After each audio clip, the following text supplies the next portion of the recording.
صلی اللہ علیہ وآلہ وسلم میری طرف سے میرے بندوں سے فرما دیجئے، یا عبادی، اے میرے بندو، الذین اسرفوا علی انفسہم، جنہوں نے اپنی جانوں پر ظلم اور زیادتی کی ہے، جو ساری زندگی گناہوں میں مبتلا رہ کے اپنے آپ پر ظلم کر بیٹھے ہیں، لا تقنطوا من رحمت اللہ، اللہ کی رحمت سے مایوس نہ ہوں، اس لیے کہ ان اللہ یغفر الذنوب جمیعا، اللہ سارے کے سارے گناہ معاف کر دے گا۔ ان اللہ یغفر الذنوب جمیعا، تمام کے تمام گناہ وہ معاف کر دے گا۔ کیوں؟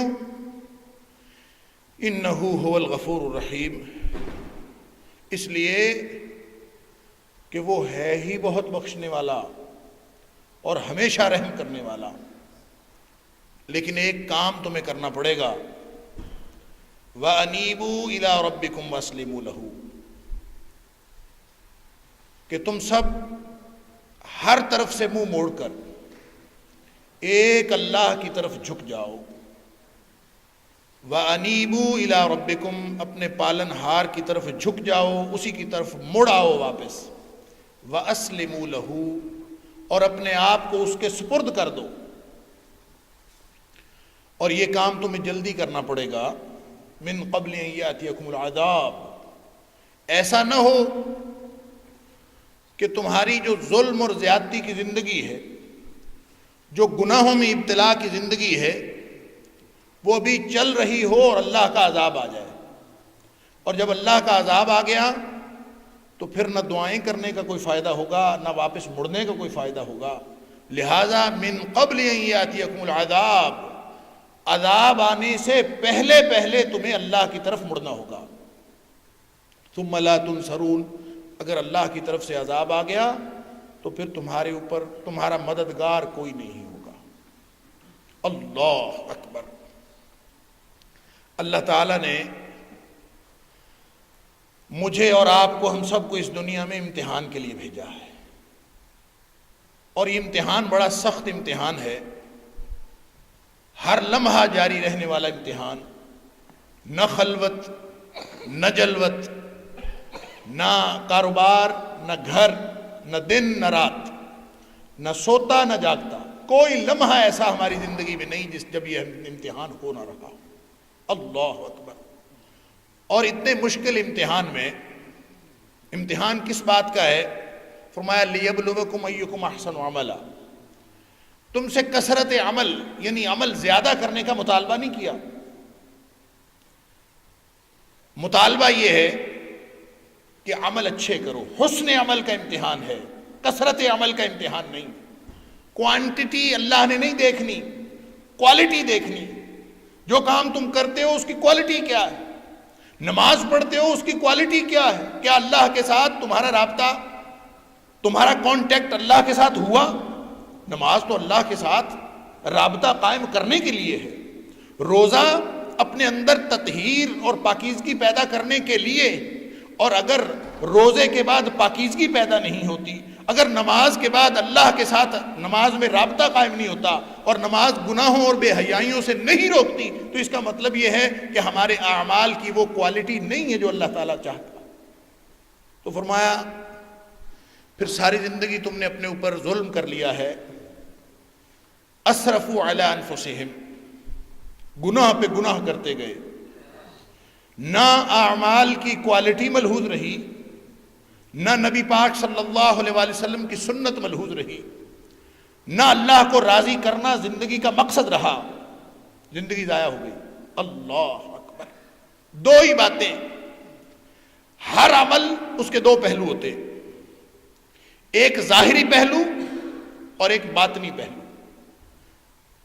کہتے ہیں، قانون کی زبان میں کہتے ہیں، ایک ایکٹ ہوتا ہے ایکشن، اور ایک انٹینشن ہوتا ہے۔ ایکٹ اور انٹینشن دونوں جب تک اس کے اندر پیورٹی اور کلیئرٹی ثابت نہ ہو، آدمی جرم سے پاک نہیں ہو سکتا۔ ایکشن اور انٹینشن،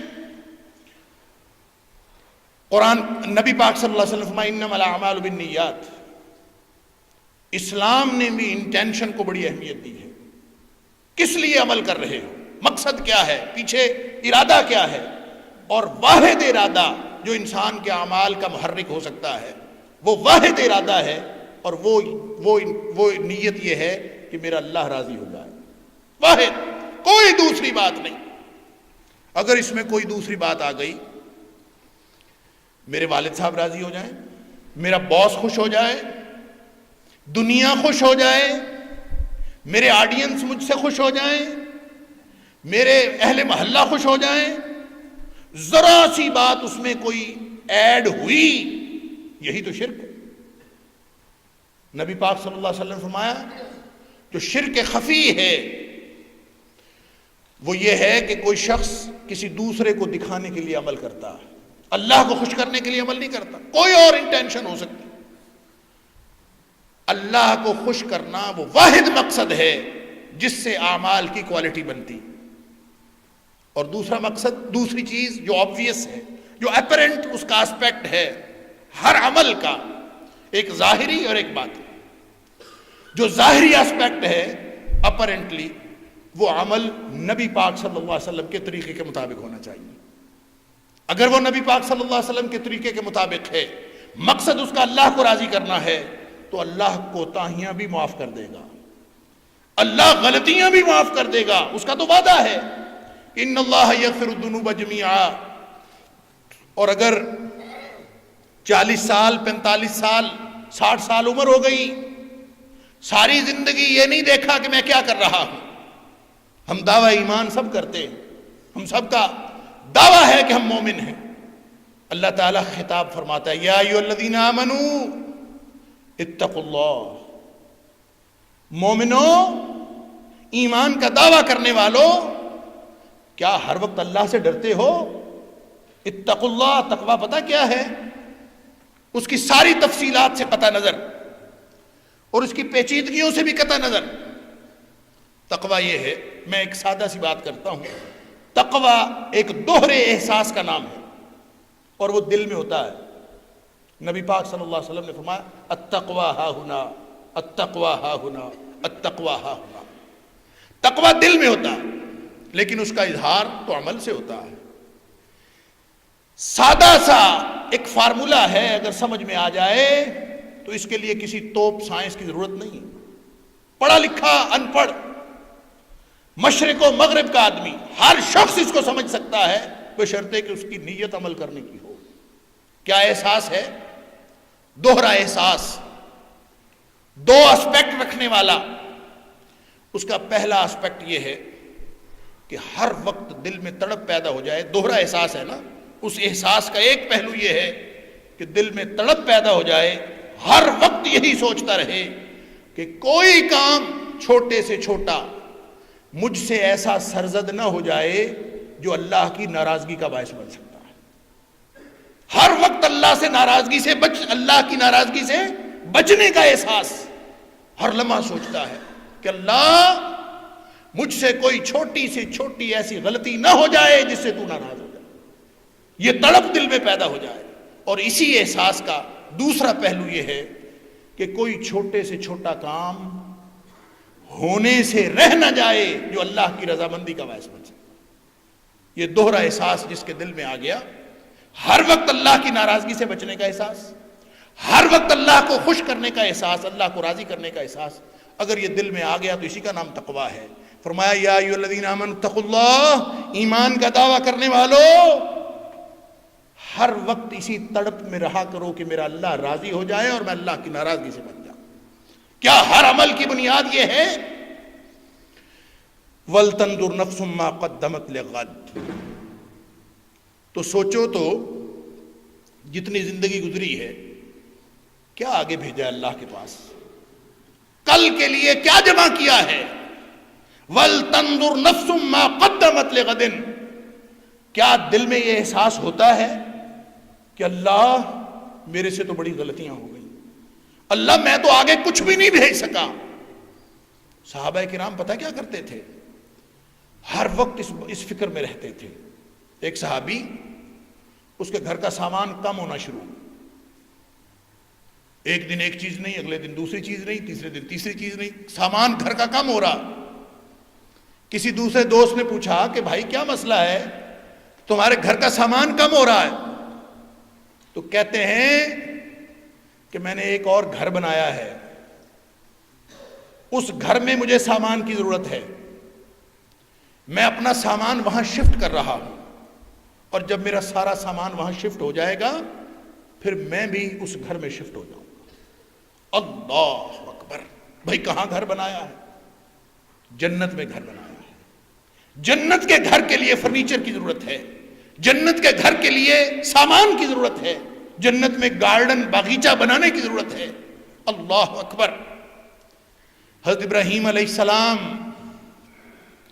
جب نبی پاک صلی اللہ علیہ وسلم معراج پہ تشریف لے گئے نا، تو 7ویں آسمان پہ پہنچے تو ابراہیم علیہ السلام بیت المعمور جو کعبہ ہے، جیسے دنیا میں کعبہ ہے، ہر آسمان کے اوپر ایک کعبہ ہے، اور 7ویں آسمان کے بالکل اس کی سیدھ میں، اور نبی پاک صلی اللہ علیہ وسلم فرمایا جب 7ویں آسمان میں پہنچا تو ابراہیم علیہ السلام 7ویں آسمان کے کعبے بیت المعمور کے ساتھ ٹیک لگائے بیٹھے تھے۔ وہاں پہ سلام دعا ہوئی، گفتگو ہوئی۔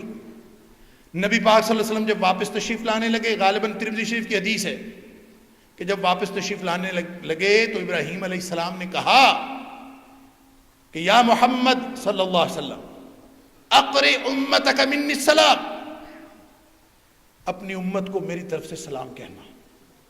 ابراہیم علیہ السلام امتیوں کو نبی پاک صلی اللہ علیہ وسلم کے ذریعے سے سلام پہنچا رہے ہیں 7ویں آسمان سے، بیت المعمور سے۔ اقرئ امتک منی السلام، میری طرف سے اپنی امت کو سلام کہنا۔ اللہ اکبر!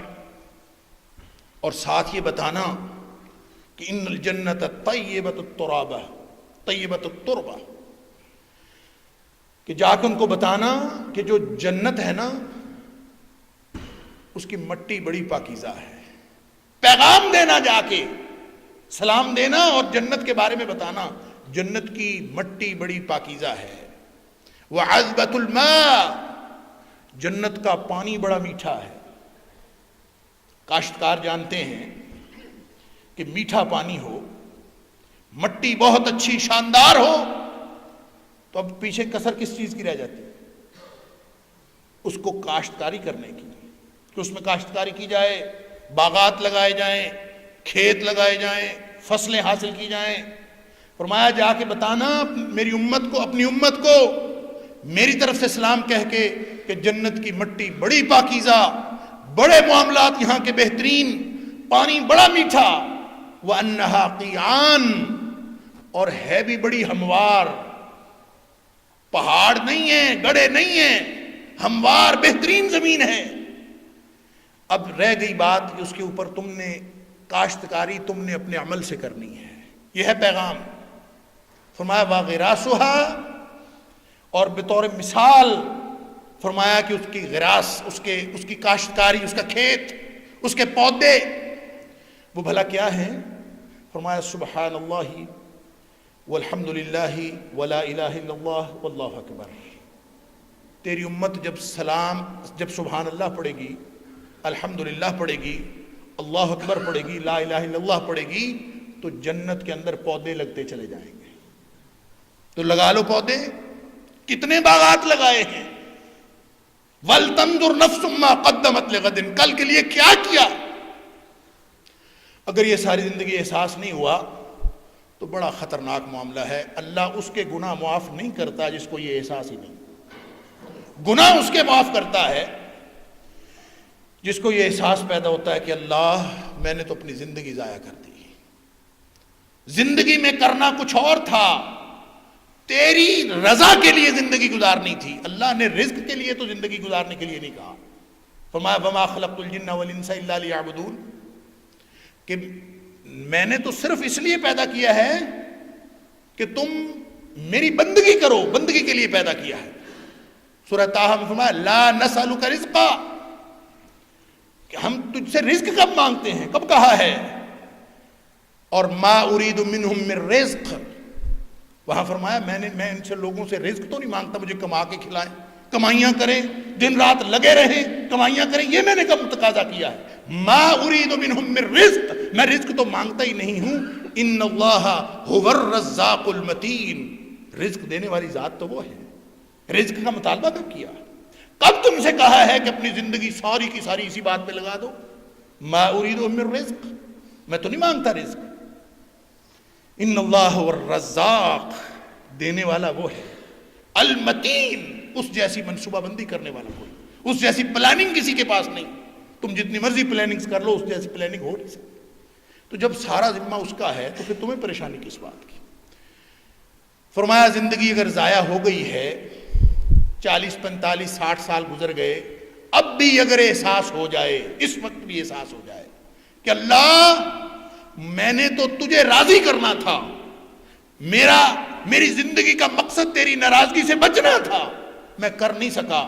فرمایا یا عبادی الذین اسرفوا علی انفسہم، اے حبیب صلی اللہ علیہ وسلم اعلان فرما دیجئے، اعلان عام، ایک عام ایمنسٹی سکیم، سبحان اللہ۔ فرمایا عام اعلان ہے، کیا؟ اب بھی سنبھل جاؤ، کچھ نہیں بگڑا، اب بھی آج بھی سنبھل جاؤ، کچھ نہیں بگڑا۔ انفرادی اجتماعی سارے معاملات سیدھے ہو سکتے ہیں۔ فرمایا سارے گناہ معاف ہو جائیں گے، لا تقنطوا من رحمت اللہ۔ یہ اسلام ہے واحد وہ دین جس میں آدمی پچھتاوا لے کے آ جائے، بس ذرا سا سچا پچھتاوا، اللہ تعالیٰ سارے گناہ معاف کر دیتا۔ فرمایا التائب من ذنب کمن لا ذنب لہ، گناہ سے جس نے توبہ کر لی وہ ایسے ہے جیسے اس نے گناہ کیا ہی نہیں۔ بلکہ سورہ فرقان میں فرمایا اولئک یبدل اللہ سیئاتہم حسنات، کہ جو لوگ سچی توبہ کر کے اپنے بقیہ زندگی صحیح کر لیتے ہیں، اللہ تعالیٰ کا وعدہ ہے کہ اللہ تعالیٰ ان کی گزشتہ زندگی کی غلطیوں کو، گناہوں کو نیکیوں میں تبدیل کر دیتے ہیں۔ پیچھے کیا رہ گیا؟ وقت ہو گیا، بس میں ایک حدیث سنا کے بات ختم کرتا ہوں۔ حدیث قدسی ہے ترمذی شریف کے اندر، صحیح حدیث، نبی پاک صلی اللہ علیہ وسلم فرمایا، اللہ تعالیٰ فرماتے ہیں یا ابن آدم، او آدم کے بیٹے، تجھے پریشانی اپنے گناہوں کی ہے؟ اللہ اکبر، انک ما دعوتنی ورجوتنی، مجھ سے مانگ کے تو دیکھ، مجھ سے امید لگا کے تو دیکھ، غفرت لک ما کان فیک ولا ابالی، میں تیرے سارے گناہ معاف کر دوں گا، مجھے پرواہ کوئی نہیں، لیکن مانگ تو صحیح نا، امید تو مجھ سے رکھ، اپنے آپ کو ساری دنیا سے منہ موڑ کر میرا بنا تو صحیح۔ انک ما دعوتنی ورجوتنی غفرت لک ما کان فیک ولا ابالی۔ بندہ کہتا ہے اللہ میری تو ساری زندگی میں گناہ بڑے ہو گئے۔ فرمایا یا ابن آدم، کتنے کو گناہ ہوئے ہیں آدم کے بیٹے؟ بتا تو صحیح کتنے گناہ ہوئے ہیں؟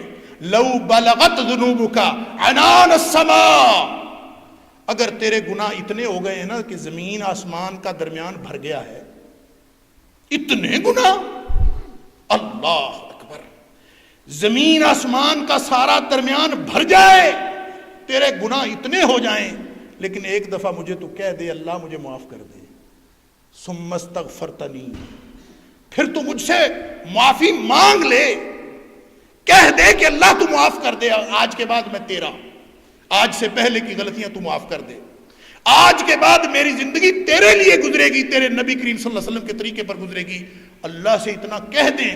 فرمایا تیرے گناہ زمین و آسمان کا درمیان بھر دیں، آسمان تک پہنچے ہوئے ہوں، ثم استغفرتنی، تو صرف ایک دفعہ مجھ سے معافی مانگ لے، غفرت لک ولا ابالی، مجھے کوئی پرواہ نہیں، میں تیرے سارے گناہ معاف کر دوں۔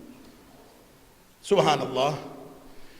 اگلا فقرہ بھی ہے کہ فرمایا لو اتیتنی بقراب الارض خطایا، زمین بھری ہوئی ہو تیرے گناہوں سے اور اس حال میں میرے پاس تو آئے، لیکن حال تیرا یہ ہو اللہ تشرک بہ شیئا، کہ تم میرے ساتھ کسی کو شریک نہیں ٹھہراتا، شرک نہیں کرتا میرے ساتھ۔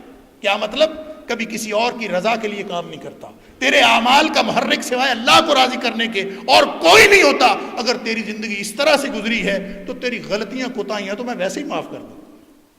تو اس بات کو تو انشور کرو کہ تم اللہ کے ہو اور واپس آ جاؤ یوں اللہ کی طرف۔ اللہ اکبر، اس طرح واپس آؤ گے تو پھر ان اللہ یغفر الذنوب جميعا، اللہ سارے گناہ معاف کر دے گا۔ شرط اس نے یہ رکھی ہے وَأَنِيبُوا إِلَىٰ رَبِّكُمْ وَأَسْلِمُوا لَهُ، ہر طرف سے منہ موڑ کر ایک اللہ کے ہو جاؤ، وَأَسْلِمُوا لَهُ، اپنے آپ کو پوری طرح اللہ کے سپرد کر دو۔